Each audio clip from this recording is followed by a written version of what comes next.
Salut la brigade! Les gens me posent souvent des questions sur l'investissement, quoi ouvrir, combien placer, chez qui, etc.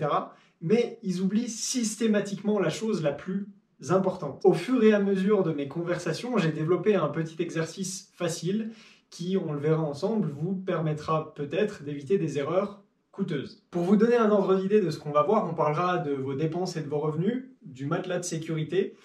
On fera le petit exercice, on parlera des enveloppes, on parlera un petit peu du risque, et enfin de est-ce qu'il faut gérer soi-même ou déléguer. Alors pour les dépenses et revenus, vous avez des applications qui permettent d'agréger vos différents comptes bancaires. Moi j'ai utilisé Bankin, il y a aussi Linkso qui existe. Là vous voyez des captures d'écran de Bankin sur la présentation. Pourquoi c'est important de savoir vos revenus et vos dépenses? Et bien en fait, ça va vous permettre de savoir ce qui vous reste en fin de mois de vos revenus et par rapport à vos dépenses, les comprendre et éventuellement les réduire parce que vous verrez que parfois il y a des postes de dépenses où on ne s'en rend pas compte, mais on dépense plus que ce qu'on ne voudrait. Ensuite, le matelas de sécurité. Donc le matelas de sécurité, il est là pour vous protéger des imprévus. Qu'est-ce que c'est les imprévus? Typiquement, les images qui s'affichent, incendie, un virus qui passe par là, une rupture, une voiture qu'il faut réparer ou qu'il faut changer, un téléphone qu'il faut réparer ou qu'il faut changer. Toutes les choses qu'on ne peut pas prévoir mais qui nous arrivent au quotidien dans la vie. Donc l'argent de ce matelas de sécurité, il doit être disponible rapidement, quelques jours au maximum, parce que souvent, c'est des dépenses qu'on a besoin de faire dans l'immédiat. Les livrets, c'est idéal pour ça, ou les assurances-vie qui permettent un retrait rapide. Pour le montant, vous verrez différentes propositions sur Internet. Vous comptez environ 3 à 6 mois de dépenses, mais vraiment ce qui compte, c'est que ce soit la somme qui vous permette de dormir sur vos deux oreilles. Les livrets bancaires, comme je vous disais, ils sont idéaux, mais si ce montant il est élevé, pensez à en placer une partie sur par exemple, une assurance vie où vous pouvez retirer rapidement, donc quelque chose de liquide, et que ce soit un actif qui est peu volatile. Un actif, c'est par exemple les fonds euros, ou les actions, ou les obligations, ou les SCPI, ça c'est des actifs.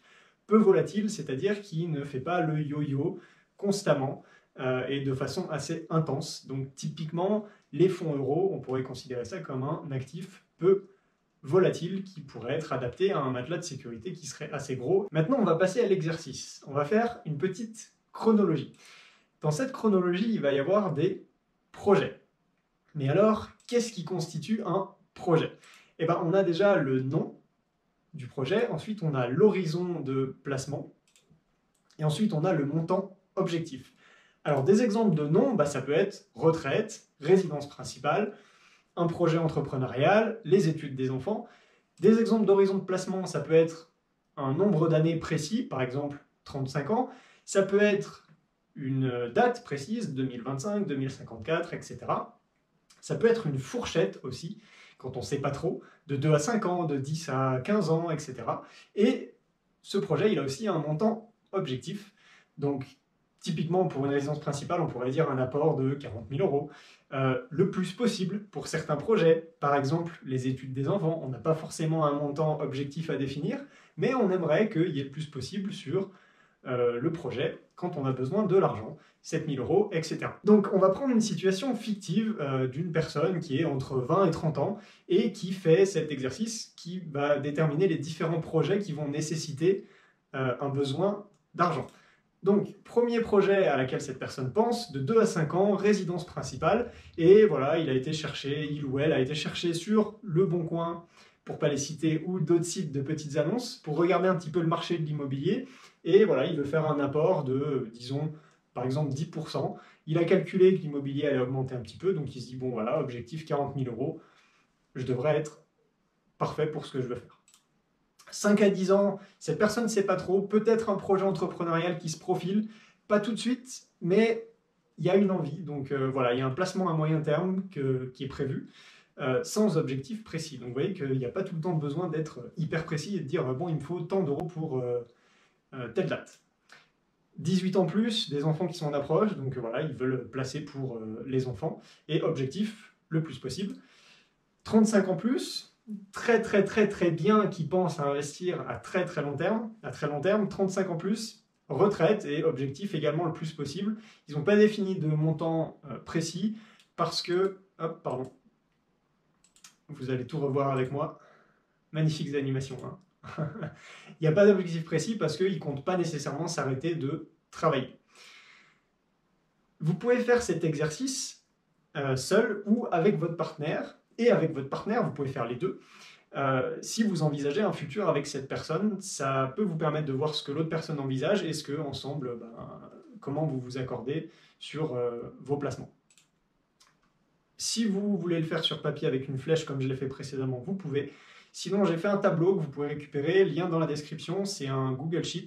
Donc pour le récupérer, vous allez dessus, vous faites fichier, créez une copie et vous pouvez ensuite le modifier librement. Vous verrez, il y a plusieurs exemples de projets et d'objectifs pour vous inspirer un petit peu et vous donner des exemples sur voilà, quel cadre donner à cet exercice. J'ai introduit une notion qui est hyper importante et je vais m'y attarder un tout petit peu dessus, c'est l'horizon de placement. Comment il faut le comprendre, cet horizon de placement? C'est la durée pendant laquelle vous n'aurez pas besoin de l'argent. Sinon, vous pouvez le voir comme le moment auquel vous aurez besoin de l'argent. Voilà, deux façons différentes de le comprendre. Et donc, maîtriser tout ça, cette chronologie, vos projets, l'horizon de placement, c'est vraiment indispensable pour vous éviter des erreurs qui pourraient vous faire perdre plus d'argent que si vous n'aviez pas pris le temps de faire tout ça. Pour résumer un petit peu toutes ces notions et souligner l'importance du matelas de sécurité, vous voilà, vous, avec votre matelas de sécurité et votre argent investi dans le petit cochon. Si il vous arrive un imprévu, et votre matelas de sécurité, il est là pour y faire face et hop, et vous le remplissez. Après, vous le remettez au niveau où vous vous sentez confortable et ça vous évite d'avoir à piocher dans l'argent investi. Je vais prendre un exemple de projet parce que tout à l'heure, je vous ai dit, vous pouvez avoir un horizon de placement entre 2 à 5 ans ou 5-10 ans, peu importe. Là, on va prendre l'objectif résidence principale.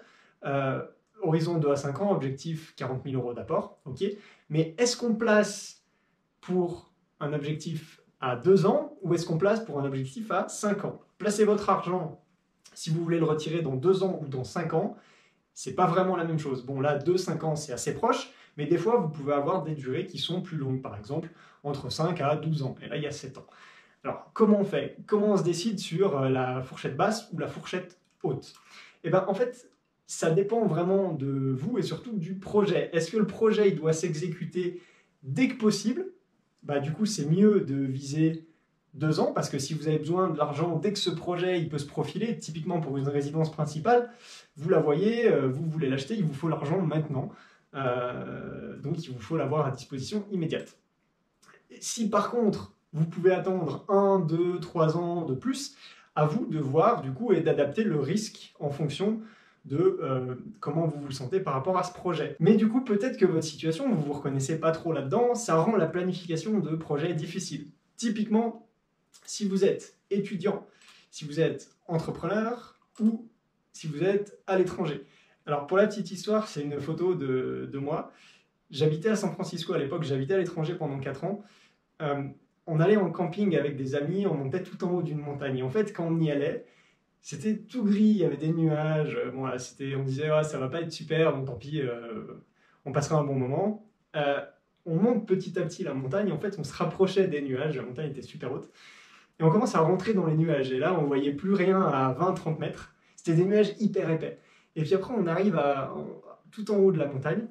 Et petit à petit, sur la route, on commençait à passer les nuages. Et ce que vous voyez derrière, là, sur la photo, c'est pas l'océan, mais c'est les nuages. Voilà, donc c'était top. Mais rien à voir avec... J'essaie pas de vous faire envie, hein, j'étais pas là-bas à cause de l'investissement. Juste, j'avais envie de partager la petite histoire. Et vous voyez cette magnifique chemise avec des glaces que j'aurais bien mise aujourd'hui, mais que je n'ai plus, malheureusement. Si vous êtes dans une de ces situations, vous pouvez du coup envisager d'investir votre argent sans avoir d'objectif précis en tant que nom de projet, mais à différents horizons de placement. Par exemple, vous pouvez vous dire, bon, je ne vois pas à court ou moyen terme où je vais être, ce que je vais faire, ni combien je vais gagner, ni ce que je veux. Je ne sais rien en fait. Par contre, je sais qu'à très long terme, il y a plus de chances pour que je veuille partir à la retraite avant ou avoir plus d'argent à ma retraite. Et du coup, vous placez à très long terme. Ce que vous savez de votre situation à un temps T, il faut rester prudent par rapport à tout ça parce qu'il y a plein de choses qui se passent dans votre vie. Vous allez être parfois avec un ou une partenaire qui va changer vos avis, vos envies, elles vont changer, vos besoins aussi ils vont changer, vous allez peut-être avoir des enfants, etc. Tout ça, ça fait changer vos objectifs. Du coup, refaites cet exercice quand vous le jugez nécessaire et vous adaptez, vous modifiez vos projets en fonction de ce que vous pensez juste quand vous refaites l'exercice. Maintenant, on a toute l'étape projet, on sait où on va, combien de temps, combien d'argent, etc. Mais dans quoi on le met cet argent? Alors, il y a plusieurs enveloppes qui sont disponibles. Je vais les résumer brièvement. Après, j'ai une playlist avec toutes les enveloppes, vous pourrez aller la voir. On a le PEA, plan d'épargne en action. Donc là, il est très adapté, selon moi, pour du très long terme. Par contre, il est limité à 1 par personne. Et il faut avoir plus de 18 ans pour en ouvrir un. Fiscalement, il est avantageux sur les plus-values après quelques années. Et par contre, il ne peut contenir que des actions ou des paniers d'actions. Les paniers d'actions, c'est par exemple les ETF ou les fonds un peu plus classiques qui existent depuis de très nombreuses années. En deuxième enveloppe, on a l'assurance vie. C'est un petit peu le couteau suisse de l'investissement. On peut en avoir un nombre illimité. Fiscalement avantageux sur les plus-values après quelques années, un petit peu le même principe que le PEA, mais différemment.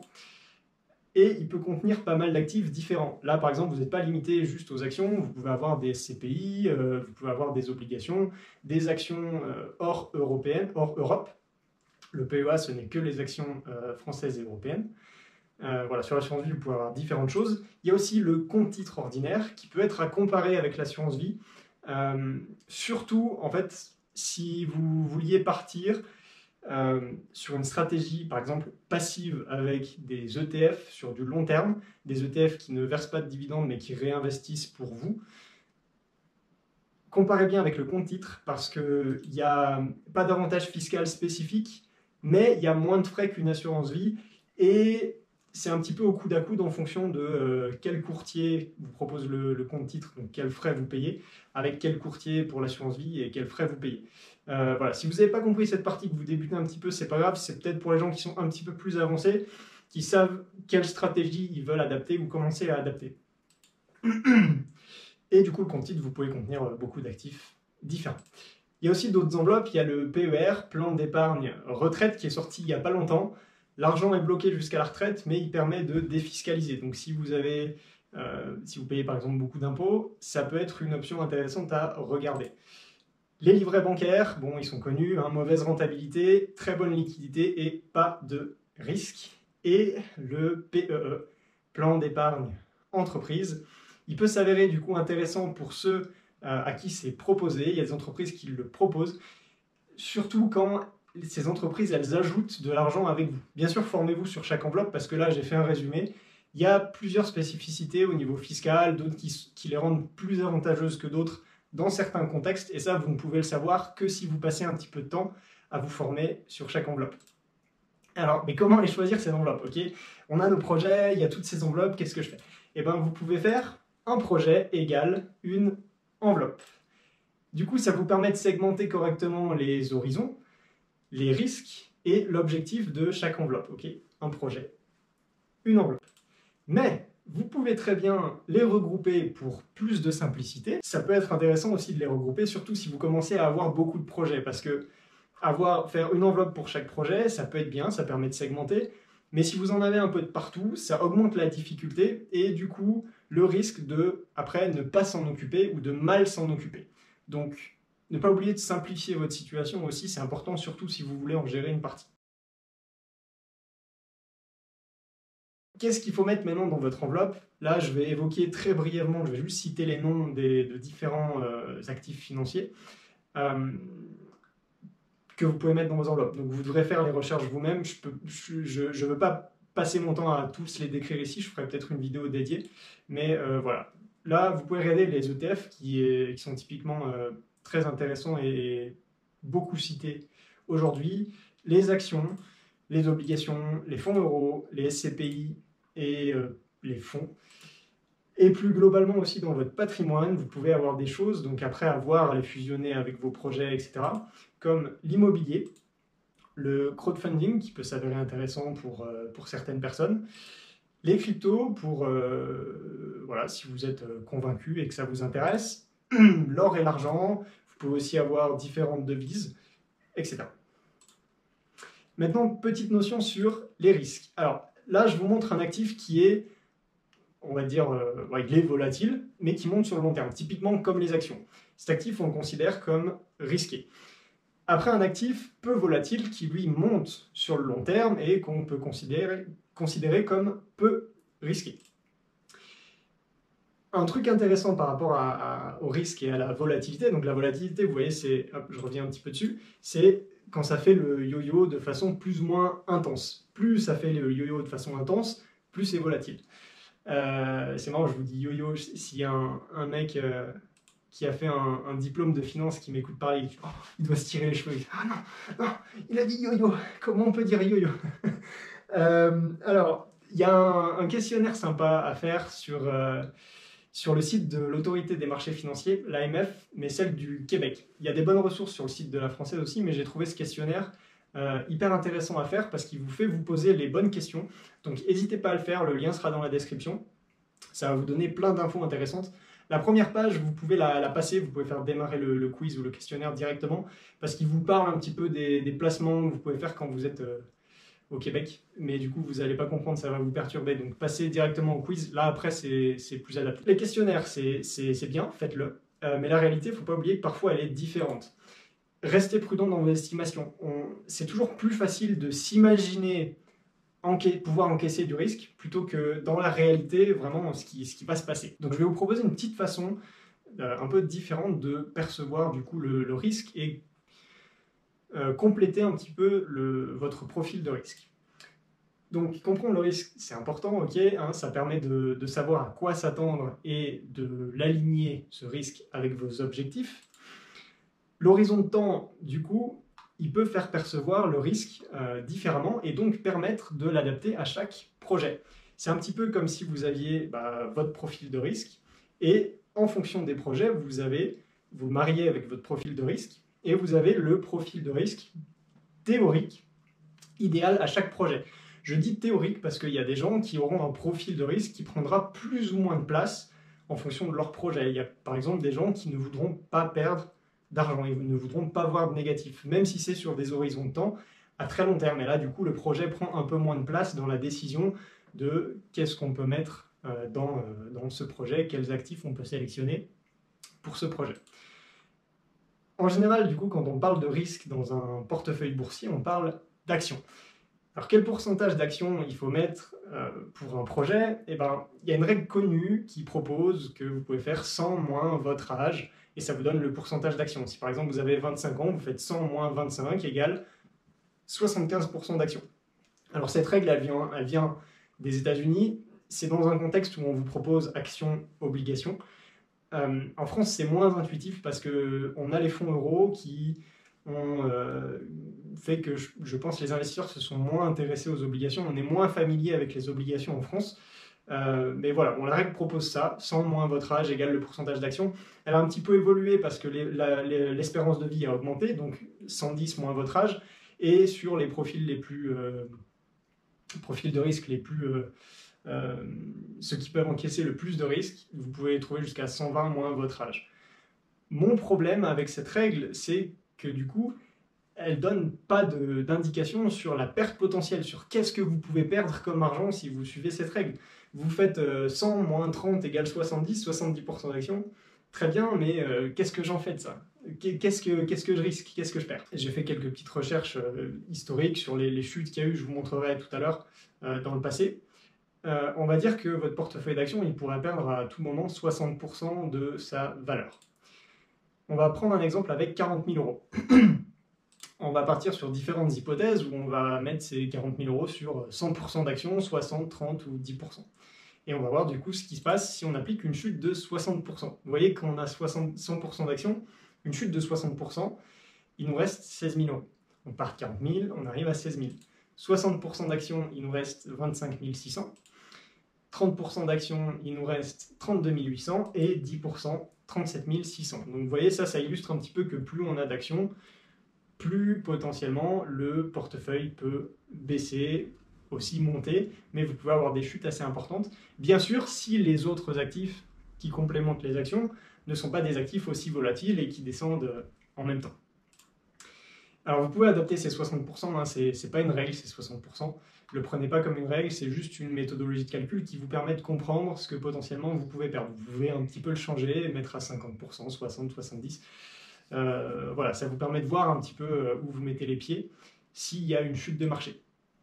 On va prendre un exemple plus concret où là on va compléter avec un fonds euro qui propose un rendement de 1% et les actions, ça sera un ETF.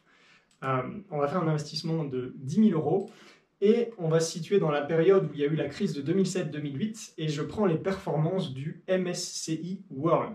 MSCI World, c'est un indice. Qu'est-ce que c'est un indice? Le CAC 40, c'est un indice avec 40 entreprises françaises. Le MSCI World, c'est juste que c'est des entreprises de plusieurs pays développés. Par exemple, les États-Unis, le Canada, la France, l'Allemagne, le Japon, l'Australie, etc. Donc vous voyez qu'on a les performances en fonction des années. Donc on va prendre un portefeuille où on a 100% d'actions et 0% de l'autre actif qui est le fonds euro. Et en rouge, j'ai souligné, en fonction de l'année d'investissement, en 2004, 2005, 2006, 2007, combien de temps on reste en négatif par rapport à l'investissement de ces 10 000 euros. Donc vous voyez qu'on peut rester plus ou moins longtemps.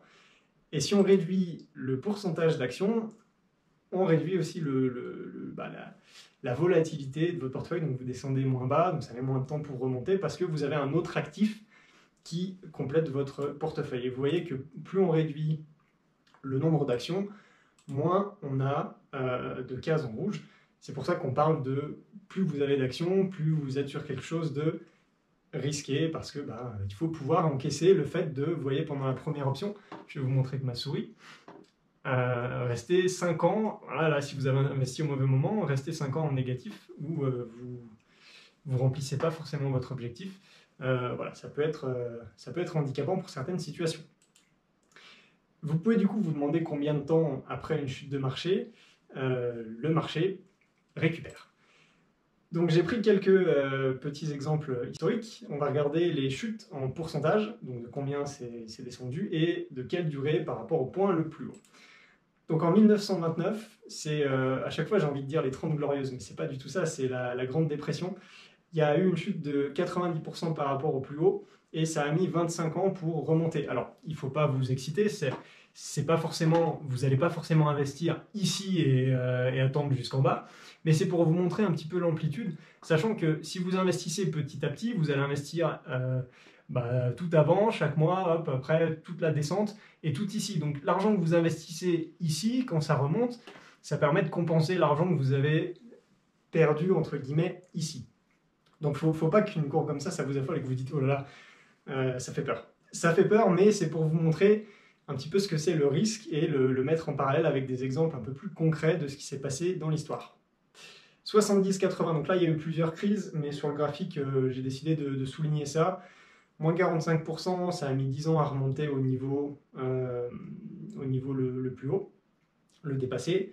En 2000, 36% de pertes et ça a mis 6 ans.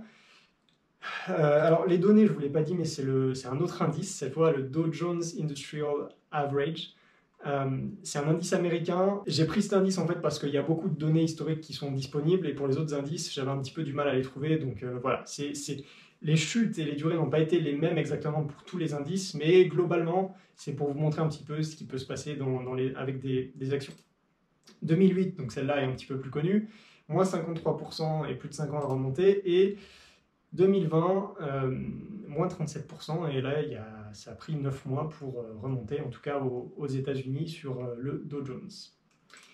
Alors, je vous montre tout ça parce que plus vous vous rapprochez en fait de votre horizon de placement, par exemple, vous avez dit dans 5 ans, dans 10 ans, j'ai un projet entrepreneurial, je vais avoir besoin de tant d'argent, un montant précis.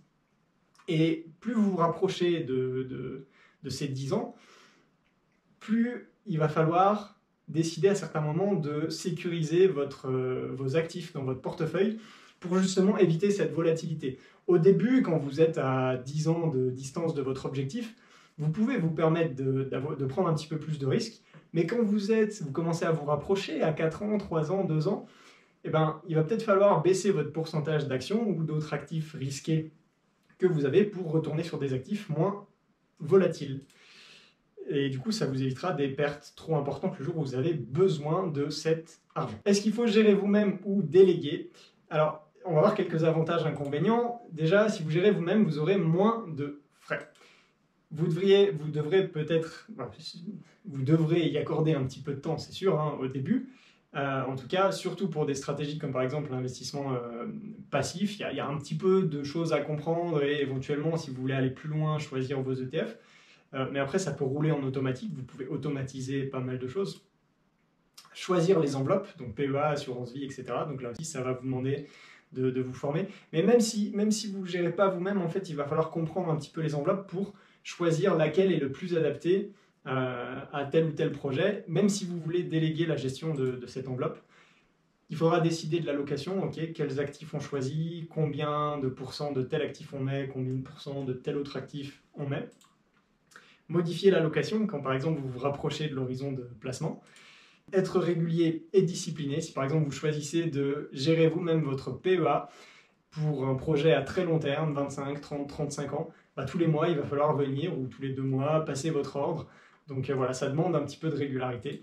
Et vous devrez être responsable de vos erreurs. Il n'y aura personne, c'est sur vos doigts que vous devrez taper. Vous pouvez très bien du coup décider de gérer une partie vous-même et de déléguer l'autre partie, par exemple sur les projets à long terme ou très long terme, typiquement sur un PEA avec des ETF, c'est des choses qui se font bien.